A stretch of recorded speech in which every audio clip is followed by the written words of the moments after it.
Et comme tous les matins, c'est l'heure de l'innovation. Nous retrouvons Anissé Mbida. Bonjour Anissé. Bonjour Mathieu, bonjour à tous. On en a beaucoup parlé. Le nombre de téléconsultations a explosé ces dernières semaines. On pourrait même aller encore plus loin avec le suivi des femmes enceintes. Écoutez bien, elles vont désormais pouvoir faire leur monitoring à la maison.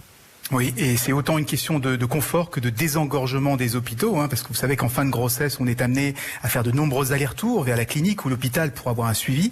Mais parfois, ils peuvent être très éloignés du domicile. En ce moment, ils peuvent aussi être surchargés. Et surtout, on risque d'être exposé au virus. D'où cette idée de faire ce suivi à distance, tranquillement chez soi, sur son canapé. On enfile une ceinture spéciale avec plusieurs capteurs.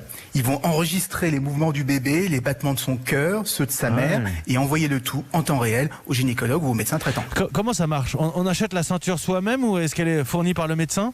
Non, c'est le médecin qui l'a fourni, qui explique comment l'utiliser, qui planifie les sessions.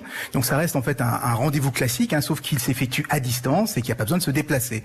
Dans certains cas, on pourra peut-être demander à la maman de prendre des relevés elle-même en dehors des rendez-vous. Ça permettra par exemple un suivi un peu plus précis des grossesses à risque. Ça permettra aussi de détecter plus facilement des cas comme l'hypertension artérielle ou l'arythmie cardiaque, mais ce sera toujours, à chaque fois, supervisé par un médecin. Et c'est une ceinture qui a été conçue par la start-up israélienne Nuvo Group. Elle vient de recevoir l'agrément médical aux États-Unis et des discussions pourraient bientôt aboutir avec les autorités françaises. C'est formidable. C'est une période heureuse, évidemment, une grossesse, l'arrivée d'un bel événement, mais stressante aussi, j'imagine.